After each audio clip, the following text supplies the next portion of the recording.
Selamat pagi dan salam sejahtera untuk kita semua.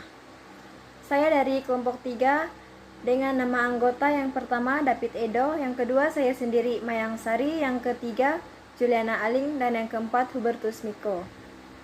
Pada kesempatan hari ini saya akan membahas bab 3, mendesain proposal penelitian dan proposal kegiatan. Pembahasan yang A, membangun konteks teks proposal. Yang B, menelusuri dan menganalisis model teks proposal. Yang C, membangun teks proposal secara bersama-sama. Yang D, membangun teks proposal secara mandiri. A, membangun konteks teks proposal. Proposal pada dasarnya adalah sebuah ulasan, rencana, atau tawaran. Dalam bahasa Inggris, kata proposal diberi makna something, should as a plan or suggestion. Memberi makna proposal sebagai rencana yang dituangkan dalam bentuk rancangan kerja.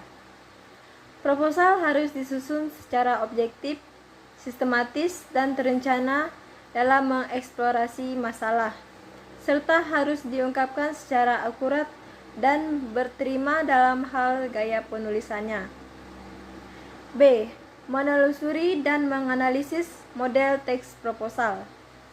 Dalam mendesain proposal sebagai genre makro adalah bahwa seluruh isi dan gagasan dalam proposal seharusnya disampaikan dengan bahasa Indonesia yang baku. Proposal hendaknya disusun dengan struktur teks yang tepat, yang tahapan-tahapan di dalamnya direalisasikan dengan genre mikro yang tepat pula. Selanjutnya, menelusuri dan menganalisis teks proposal. Yang pertama, menelusuri model teks proposal. Yang kedua, menganalisis hubungan genre pada setiap tahapan proposal. Yang ketiga, menganalisis formulasi bahasa pada proposal, manfaat proposal, dan pihak yang diberi proposal. 1. Menelusuri model teks model. Baik proposal penelitian maupun proposal kegiatan disusun menurut struktur teks tertentu. Struktur teks itu terdiri atas tahapan-tahapan yang direalisasikan oleh genre mikro yang sesuai dengan isi dan fungsi tahapan-tahapan tersebut. A. Menelusuri model teks proposal penelitian. B. Menelusuri model teks proposal kegiatan. Selanjutnya, yang kedua, menganalisis hubungan genre pada setiap tahapan proposal. Terdapat dua cara menganalisis struktur teks dalam hubungan genre pada proposal. Yang pertama, A. Menganalisis hubungan genre pada setiap tahapan proposal penelitian. B. Menganalisis struktur teks dan hubungan genre pada proposal kegiatan. Selanjutnya, A. Menganalisis hubungan genre pada setiap tahapan proposal penelitian. Yang pertama, pendahuluan. Tahapan pendahuluan pada proposal penelitian mengandung unsur A. Latar belakang penelitian. B. Rumusan masalah penelitian. C. Tujuan penelitian. D. Ruang lingkup penelitian. E. Hipotesis. Yang kedua, landasan teori dan tinjauan pustaka. Landasan teori berfungsi untuk menyajikan ulasan teoristis dengan memformulasikan sistensis teori yang akan digunakan sebagai dasar pemecah masalah yang diteliti. Sedangkan tinjauan pustaka berfungsi untuk menyajikan ulasan penelitian yang telah dilakukan sebelumnya, yang kemudian dibandingkan dengan penelitian yang akan dilakukan. Yang ketiga ada metodologi penelitian.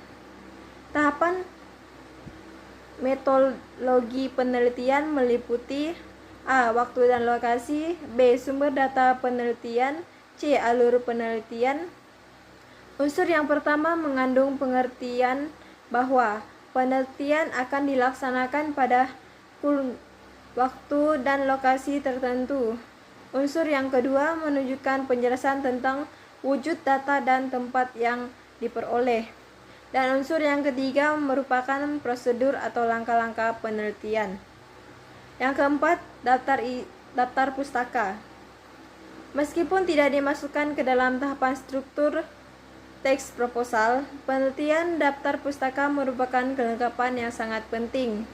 Oleh sebab itu, dibahas secara khusus.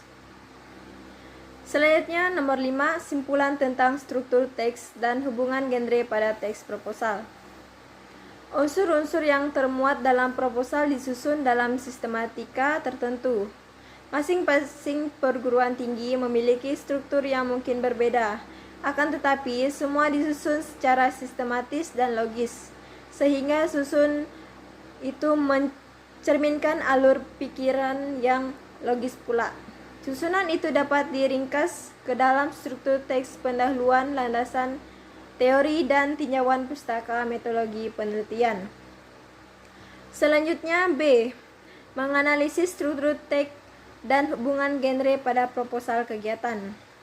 Yang pertama, pendahuluan. Tahapan pendahuluan berisi uraian tentang latar belakang kegiatan yang akan dilaksanakan. Pentingnya kegiatan itu dilaksanakan, tujuan, manfaat, dan strategi yang akan digunakan untuk melaksanakan kegiatan tersebut. Selanjutnya, 2. Tata laksana kegiatan. Tahapan tata laksana kegiatan adalah tahapan yang menyajikan strategi yang akan dilakukan dalam melaksanakan kegiatan, termasuk langkah-langkah yang akan ditempuh pada contoh proposal kegiatan magang di atas. Tahapan ini mencakup pelaksanaan KMM, tujuan KMM, waktu dan tempat KMM, serta strategi pelaksanaan KMM. Yang ketiga, penutup. Tahapan penutup digunakan untuk menyajikan harapan agar setelah diusulkan proposal kegiatan itu diterima dan menghasilkan sesuatu yang seperti yang direncanakan. Genre mikro yang digunakan adalah deskripsi. Selanjutnya, keempat, simpulan tentang struktur teks dan hubungan genre pada proposal kegiatan. Tahapan yang dimaksud pada proposal kegiatan adalah tahapan-tahapan yang membentuk proposal itu secara keseluruhan. Tahapan-tahapan itu adalah struktur teks dengan urutan pendahuluan, tata laksana, kegiatan penutup. Yang ketiga, menganalisis formasi bahasa pada proposal, manfaat proposal, dan pihak yang diberi proposal. Yang pertama, menganalisis formula bahasa dalam proposal. Yang kedua, menganalisis manfaat penyusunan proposal. Yang ketiga, menganalisis pihak yang diberi proposal. Yang pertama, menganalisis formula bahasa dalam proposal. Bahasa proposal banyak diwarnai oleh penggunaan modalitas akan. Kata startup dengan akan adalah ingin, tetapi kedua kata itu mengandung perbedaan. Kata akan berorientasi kepada hal yang dituturkan, sedangkan kata ingin berorientasi kepada diri penutur. Perbedaan orientasi itu mengisyaratkan bahwa akan terkesan lebih objektif, sedangkan ingin berkesan lebih subjektif. Namun demikian, kedua kata itu sama dalam hal waktu yang diacu, yaitu waktu akan datang atau keakanan sebagai konteks dari keinginan. Yang kedua, menganalisis manfaat penyusunan proposal. Proposal penelitian atau proposal kegiatan merupakan rancangan bahwa sebuah penelitian atau kegiatan akan dikerjakan. Proposal dapat memandu arah yang akan ditujui oleh penelitian atau kegiatan itu. Penelitian atau kegiatan mungkin saja dapat dilakukan tanpa diawali dengan proposal, tetapi hasil penelitian atau kegiatan itu tidak dapat diukur dan arah yang dituju tidak jelas. Dengan demikian, proposal merupakan rangkaian yang tidak dapat dilepaskan dari penelitian atau kegiatan yang dirancang. Yang ketiga, menganalisis pihak yang diberi proposal. Apabila proposal penelitian itu ditunjukkan kepada sponsor sebagai penyandang dana, tentu saja proposal itu harus memenuhi kriteria yang ditentukan di pihak lain. Proposal kegiatan itu untuk magang, seminar, pentas seni, dan sebagai seperti telah disampaikan di atas. Tentu harus dibuat sesuai dengan pihak-pihak yang terkait yang akan menerima proposal itu. Pihak-pihak itu adalah pembimbing atau kalau ada konsultan dari lembaga yang ditempati untuk magang, penyelangan atau pelaksana yang ternyata adalah Anda sendiri, dan lembaga yang akan ditempati apabila kegiatan itu berupa magang. Sponsor, penjabat, kampus atau pemerintahan, tokoh masyarakat, dan pengaku kepentingan yang lain. Semua pihak itu harus menjadi pertimbangan dalam membuat proposal kegiatan. Yang C. Membangun teks proposal secara bersama-sama.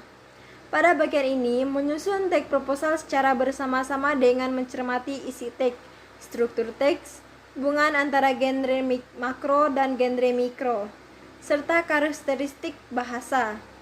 Pertama, akan menyusun teks proposal berdasarkan teks proposal yang melibatkan dengan dukungan dari luar. Selanjutnya, yang pertama, merekonstruksi teks proposal. Cara menyusun teks proposal secara struktur. Yang pertama, tentukan teks proposal yang akan Anda rekonstruksi.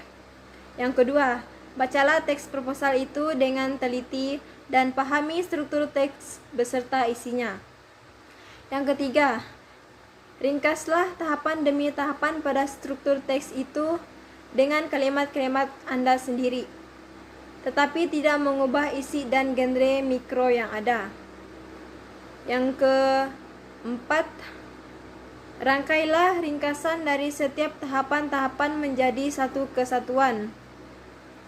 Yang kelima, sebelum dianggap sebagai kesatuan ringkasan akhir, periksa kembali apakah rangkaian ringkasan itu sudah Anda susun dengan bahasa Indonesia yang baik dan benar.